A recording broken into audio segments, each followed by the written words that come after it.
दोस्तों सब्सक्राइब कीजिए हमारे YouTube चैनल को और साथ में बेल आइकन को दबाकर ऑल पर क्लिक कीजिए हमारी वीडियो सबसे पहले देखने के लिए। अहमदाबाद में शुभमन गिल ने जीता दिल, चौके छक्कों की बौछार कर ठोका तूफानी शतक, मजाक बना चेन्नई का बॉलिंग अटैक। साई सुदर्शन ने IPL में जड़ा पहला शतक, नाम जुड़ी यह खास उपलब्धि, जॉनी वेस्टो को छोड़ा पीछे।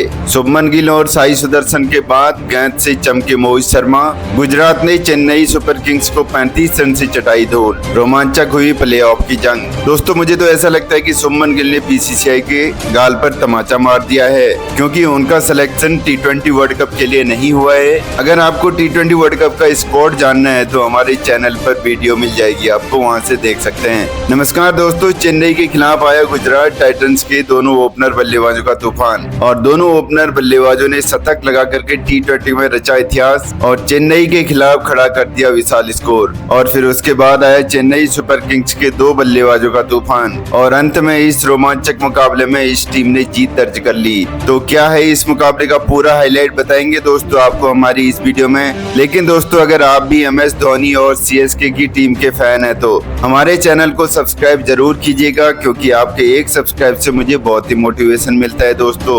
और हमारे वीडियो को भी एक दिल से लाइक कर दीजिएगा। दोस्तों आज IPL 2024 का 59वां मुकाबला चेन्नई सुपर किंग्स और गुजरात टाइटंस की टीम के बीच में खेला गया, जहां चेन्नई की टीम ने टॉस जीतकर पहले गेंदबाजी करने का फैसला किया। वहीं पहले बल्लेबाजी करने उतरी गुजरात टाइटंस की टीम। उनकी तरफ से कप्तान शुभमन गिल और साई सुदर्शन ने पारी की शुरुआत की और इन दोनों ओपनर बल्लेबाजों ने आते ही शानदार शॉट लगाने शुरू कर दिए और दोनों ही बल्लेबाजों ने पावर प्ले में कोई भी जोखिम नहीं लिया। और फिर भी इन दोनों बल्लेबाजों की बदौलत गुजरात टाइटंस की टीम ने 6 ओवर में 58 रन पावर प्ले में लगा दिए थे। फिर उसके बाद दोनों बल्लेबाजों ने शानदार बल्लेबाजी करते हुए 100 रनों की पार्टनरशिप पूरी की और फिर उसके बाद दोनों बल्लेबाज धीरे धीरे अपने अर्धशतक के करीब पहुंच चुके थे। फिर साई सुदर्शन ने शानदार 32 गेंदों पर अपना अर्धशतक पूरा कर लिया था। फिर उसके थोड़ी देर बाद शुभमन गिल ने भी अपना अर्धशतक पूरा कर लिया और दोनों ही बल्लेबाजों ने विकेट संभालते हुए शानदार बल्लेबाजी करते हुए धीरे धीरे स्कोर को आगे बढ़ा रहे थे। और 10 ओवर में ही चेन्नई के खिलाफ इन्होंने 100 रनों का आंकड़ा छू लिया था और इन दोनों बल्लेबाजों ने फिर तेजी से रन बनाने शुरू कर दिए और दोनों ही बल्लेबाजों के बीच में 200 रनों की पार्टनरशिप भी हो चुकी थी और दोनों ही बल्लेबाज शतक के बिल्कुल दहलीज पर आज पहुंचे थे। और फिर उसके बाद पहले तो शुभमन गिल ने अपना शतक पूरा कर लिया था और गिल के शतक जड़ने के बाद साई सुदर्शन ने भी बाउंड्री लगा करके अपना शतक पूरा कर लिया था और दोनों बल्लेबाजों के बीच में 200 रनों की पार्टनरशिप भी कंप्लीट हुई।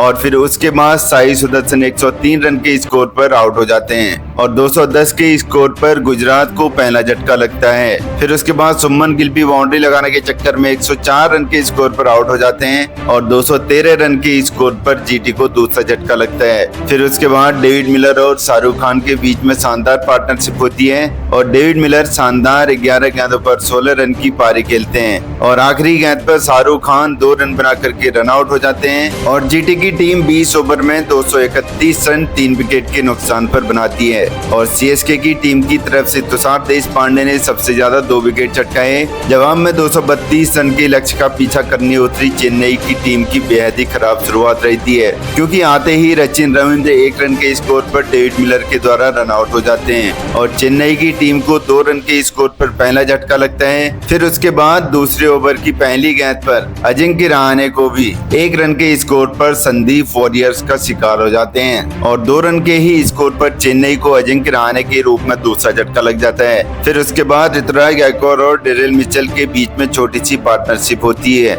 लेकिन तभी उमेश यादव ने ऋतुराज गायकवाड़ को भी 0 रन के स्कोर पर आउट कर दिया और चेन्नई को 10 रन के स्कोर पर तीसरा झटका लगता है। बुरी तरह से चेन्नई की टीम यहाँ पर फंस चुकी थी। उसके बाद डेरिल मिचेल और मोइन अली के बीच में शानदार पार्टनरशिप होती है और दोनों ही बल्लेबाज ताबड़तोड़ अंदाज में बल्लेबाजी करके चेन्नई को 50 रन के पार पहुंचाते हैं। फिर उसके बाद शानदार बल्लेबाजी कर रहे मोइन अली ने शानदार 6 रनों की हैट्रिक लगाई, 3 छक्के लगातार लगा दिए थे। दूसरे छोर पर डेरिल मिचेल ने भी अपना शानदार अर्धशतक पूरा कर लिया था और दोनों बल्लेबाजों के बीच में 100 रनों की पार्टनरशिप हुई। फिर उसके बाद डेरिल मिचेल बाउंड्री लगाने के चक्कर में 63 रन के स्कोर पर मोहित शर्मा का शिकार हो जाते हैं और 119 रन के स्कोर पर चेन्नई को चौथा झटका लगता है। फिर उसके बाद दूसरे छोर पर मोइन अली अपना अर्धशतक पूरा करते हैं, लेकिन वो भी मोहित शर्मा का शिकार हो जाते हैं और 56 रन के स्कोर पर आउट हो जाते हैं और 135 रन के स्कोर पर चेन्नई को पांचवा झटका लगता है। फिर उसके बाद शिवम दुबे और रविंद्र जडेजा के बीच में पार्टनरशिप होती है। दुबे आते ही 2 चौके और 1 छक्का लगाते हैं, लेकिन मोहित शर्मा उन्हें 21 रन के स्कोर पर आउट कर देते हैं। फिर उसके बाद रविंद्र जडेजा भी 18 रन बना करके राशिद खान का शिकार हो जाते हैं। फिर उसके बाद MS धोनी मैदान पर आते हैं, लेकिन सेंटनर भी आते ही 0 रन पर आउट हो जाते हैं और MS धोनी और शार्दुल ठाकुर अंत के ओवरों में बल्लेबाजी करते हैं। लेकिन 9 गेंदों पर चेन्नई की टीम को जीत के लिए 59 रनों की जरूरत थी,